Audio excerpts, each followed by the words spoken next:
Hey everybody, my name is Macklin. I'm the owner and lead tutor here at Knowledge Growth Educational Services. And I want to welcome you back to Mr. Macklin's classroom.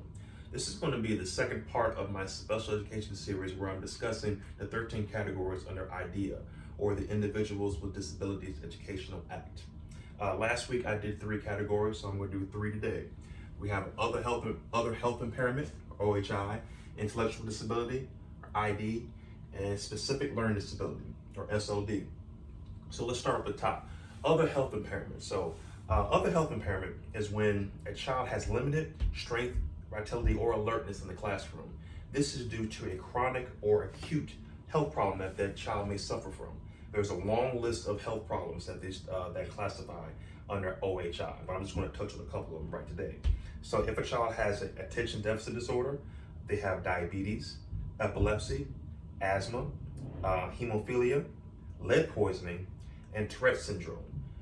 And with a long list of others. So what that means is that this chronic or acute illness affects the child's ability to learn in the classroom.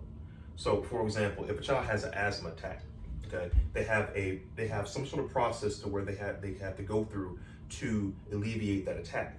They have inhalers. After they have an inhaler, they may have to go to their nurse. All this interferes with their learning process. So that's why they're classified under OHI, and their IEP can be created to help them succeed in class, even though they have these problems. Like I said, these problems can either they affect the child on a day-to-day basis, or maybe once or twice a week. Who knows? But because they have these acute health problems, they can be classified under OHI. The second one is intellectual disability.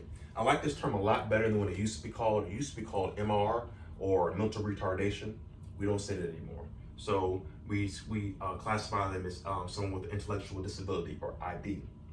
This is when a student has significantly sub-average general intellectual functioning that exists concurrently with deficits in adaptive behavior. So what this means is that a child has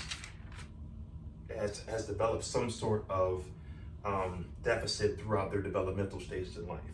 Now, these are a couple of signs that you may find children with intellectual disability to have. These are not the only signs, they're just a few. If a child sits up, crawls, and walks later than other children, if they have difficulties with learning to talk or speak. They also may have trouble understanding social skills, and most importantly, seeing the results of their actions. So if a child has one of these or a list of others, they may be classified as someone with intellectual disability. At the bottom, we have specific learning disability, or SLD.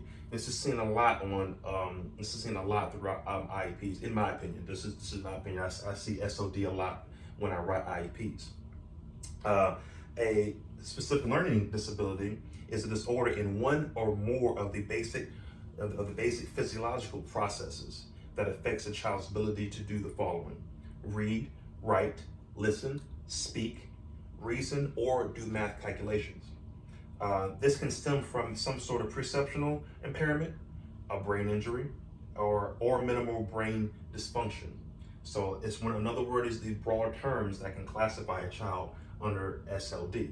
So this means that a child has a specific, has difficulties in learning a specific thing. So they have problems with reading, they have problems with reading comprehension, or they have problems with writing, or they have problems with doing math calculations. So this is the specific weakness that this child has due to something that that may have been a brain injury or some sort of brain dysfunction in the early stages of life.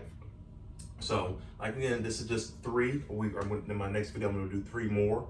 We're going to talk about the other categories under IDEA. Again, my name is Macklin. I'm the lead tutor here at Knowledge Growth Educational Services. Have a nice day.